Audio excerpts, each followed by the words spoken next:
Hello everyone, it's Kunle Faiga here again. And man, what a wild circus it has been at Manchester United.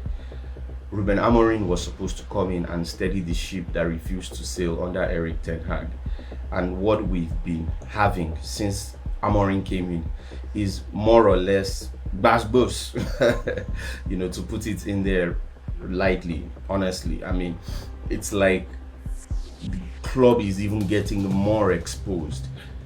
Everyone says Manchester United is a big club, but maybe that is really on the commercial side, but clearly not what goes on the pitch. And I think we are beginning to see why the club has been struggling all these years, because it is clear that Ruben Amorim is a very good manager, but it is going to take enormous effort for him to get the right mentality and character out of this team. Because let's not forget, he said this thing in his very first interview, that this team is lacking character.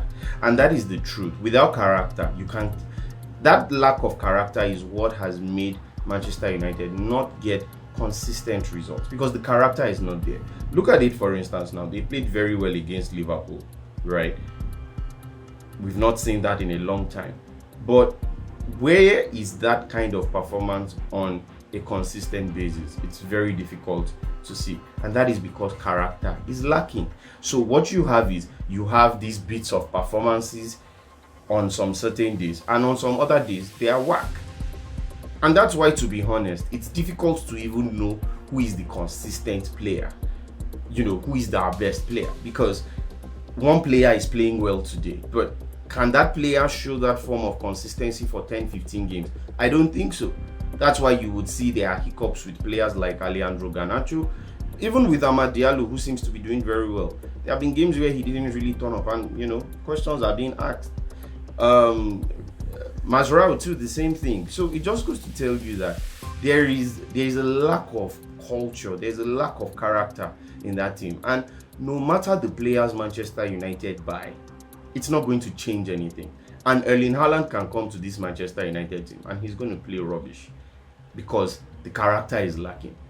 Haaland is thriving in Manchester City because there is a working system and there's character.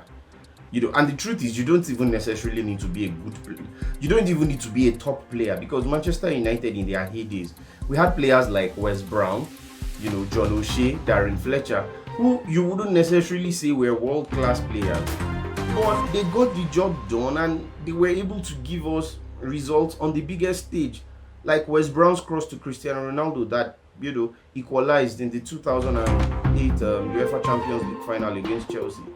And that's why they are legends. You can't even name someone in this current Manchester United team that we can say, if they leave today, we would say they are legends, because there's always one question mark or one K-leg over them. So I think this just really shows the depth of what Amorim needs to do. I mean, even to sell players, we can see how problematic it's becoming. Look at Marcus Rashford, and he doesn't seem to be straightforward. Why? Because he has huge wages that, no other club is going to be able to want to pay.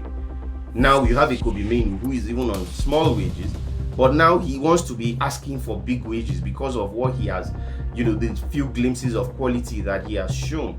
But you ask yourself that if Kobe Mainoo is giving this bumper contract, even if it's up to say £100,000 a week, are we still going to be seeing the same performances from Kobe Mainoo, knowing that Manchester United lacks character and lacks consistency? And how are we sure that Kobe Mainoo won't turn to this player who maybe begins to, raise his shoulder pads and tries to start feeling like he's arrived, and starts giving us all those Rashford vibes, Pogba vibes of then, Jesse Lingard, and doesn't take his football serious? This only goes to show that there is serious problem at Manchester United. And to be honest, I don't even know what is going to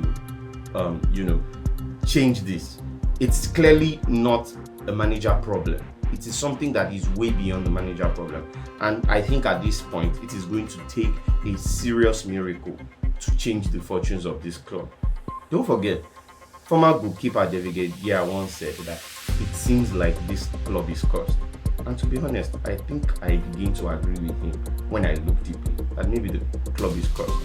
And if something is cursed, it will definitely need a bit of spiritual or supernatural intervention for it to change. And I think at this point, really, Manchester United needs supernatural intervention. Thanks, guys. Until next time.